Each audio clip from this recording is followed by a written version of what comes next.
আসসালামু আলাইকুম। স্বাভাবিকভাবে কৃষিকাজ এবং খামারের কাজের চাপে আমাদের কোথাও তেমন একটা যাওয়া হয় না। তবে বাংলাদেশের বড়, বড় যে ২ টা বইমেলা হয় এখানে আমাদের প্রতি বছরই যাওয়া হয়। আলহামদুলিল্লাহ এবছরও যে ২ টা বইমেলা হয়েছে সেখানে আমরা উপস্থিত ছিলাম এবং আজকে আমরা শেষবারের মতো সেখানে যাচ্ছি।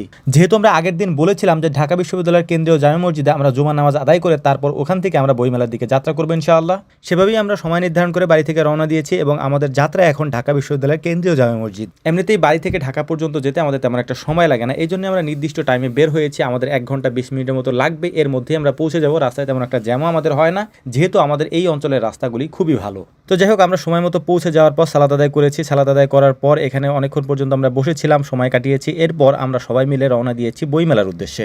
অনেকে আমাদেরকে জিজ্ঞেস করেছিলেন যে ভাই আপনাদের কোনো স্টল বইমেলাতে আছে কিনা। এটা আমি আপনাদেরকে আগেও বলেছি, আমরা যখন ইসলামিক বইমেলাগুলিতে গিয়েছি তখনও বলেছি আসলে আমরা অনলাইনে বিজনেস করি বইয়ের। আমাদের যে শপওয়ে পেজ রয়েছে অনেকেই জানেন, আমি মেনশন করে দিয়েছি আমাদের যে টাইটেল রয়েছে ওখানে।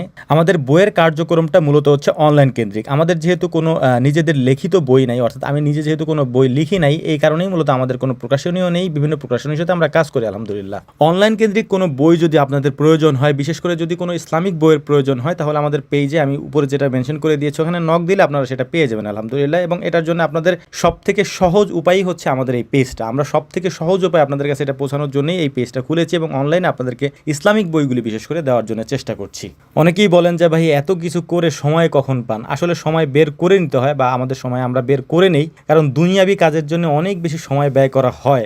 আমাদের যেহেতু খামার রয়েছে, কৃষি কাজ রয়েছে, এগুলির পেছনে প্রচুর পরিমাণে সময় আমরা ব্যয় করি এবং অর্থ উপার্জন করার জন্যই তো সেগুলি করি। তাই দুনিয়াবি কাজের জন্য যেরকম সময় বের করে নিই এবং এর পরবর্তী জীবনের জন্য যে সময়টা দরকার সেটার অন্যতম মাধ্যম হচ্ছে সাদগায়ে জারিয়া। আমি সেটাই করার চেষ্টা করছি আলহামদুলিল্লাহ। তো যাই হোক, আলহামদুলিল্লাহ আমাদের ইফতারের সময় হয়ে গিয়েছে। আমরা ঢাকা বিশ্ববিদ্যালয়ের কার্জন হলের সামনে ইফতারের আয়োজন আমাদের ছোট ভাইয়েরা করেছিল। বিশেষ করে আমাদের সাথে যারা বাকি কাজ করে ওরা ঢাকা ইউনিভার্সিটির স্টুডেন্ট হওয়ার কারণে আমাদের ঢাকা ইউনিভার্সিটি কেন্দ্রিকই কাজগুলো হয়ে থাকে আলহামদুলিল্লাহ। তো এখানে ইফতার করার পর কার্জন হলের ভিতরে পুরাতন একটা মসজিদ রয়েছে, সেই মসজিদে আমরা আসরের সালাত আদায় করেছিলাম এবং মাগরিবের সালাতটা আমরা সেখানে পড়েছি। এখানে পড়ার পরে আমরা আবার পুনরায় ফিরে এসেছি বইমেলার মূল প্রাঙ্গণে। যদিও এবারের বইমেলাতে তেমন একটা ভিড় নেই, এর কারণ হচ্ছে যেহেতু রমজান মাস, এই রমজান মাসে ইফতারের পরে মানুষজন তেমন একটা আসে না। তারপর হচ্ছে যেহেতু রমজান মাসে মানুষের সময় নির্ধারণ করাটা অনেক কঠিন হয়ে যায়। এর পাশাপাশি একেবারে ঈদের আগ মুহূর্তে যেহেতু, তাই মানুষ বইয়ের থেকে জামাকাপড় বেশি কিনতেছে এই মুহূর্তে। তো আলহামদুলিল্লাহ যতটুকু আমরা সময় পেয়েছি, যতগুলো স্টল ঘোরার সময় পেয়েছি আমরা ঘুরতেছিলাম। এর পাশাপাশি দেখলাম যে আবহাওয়া তেমন একটা ভালো না। আমরা যে যতগুলো স্টলে গিয়েছি সব জায়গা থেকে আমরা উপহার হিসেবে অনেকগুলো করে বই পেয়েছি। বই আসলে আমাকে অনেক আনন্দিত করে এবং বইগুলো আমি সংগ্রহ করে রাখি এবং পড়াশোনা করার চেষ্টা করি যখন সময় পাই। এবং প্রত্যেকটা স্টল থেকে আমরা বই পেয়েছি এত পরিমাণে, যেটা আসলে লাস্টের দিকে দেখলে বুঝতে পারবেন যে আমি আসলে উঠাই নিয়ে আসতে পারতেছিলাম না বাড়িতে।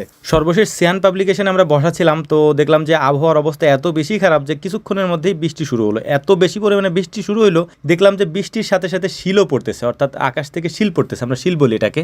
এর পাশাপাশি শুরু হইলো ঝড়। অনেকক্ষণ অপেক্ষা করার পর ঝড় যখন একটু থেমেছিল তখন দেখলাম সবগুলো স্টল একেবারে উলটপালট হয়ে গিয়েছে। তো যাই হোক, সবার থেকে বিদায় নিয়ে আমরা রওনা দিয়ে দিয়েছি বাড়ির উদ্দেশ্যে। তো এখন আমার হাতে যে বইগুলো দেখতে পাচ্ছেন, এই বইগুলো সবগুলোই হচ্ছে আমরা উপহার পেয়েছি। তো আলহামদুলিল্লাহ, এগুলি যেন পড়ার আল্লাহ তাআলা তৌফিক দান করেন। আসসালামু আলাইকুম রহমতুল্লাহ।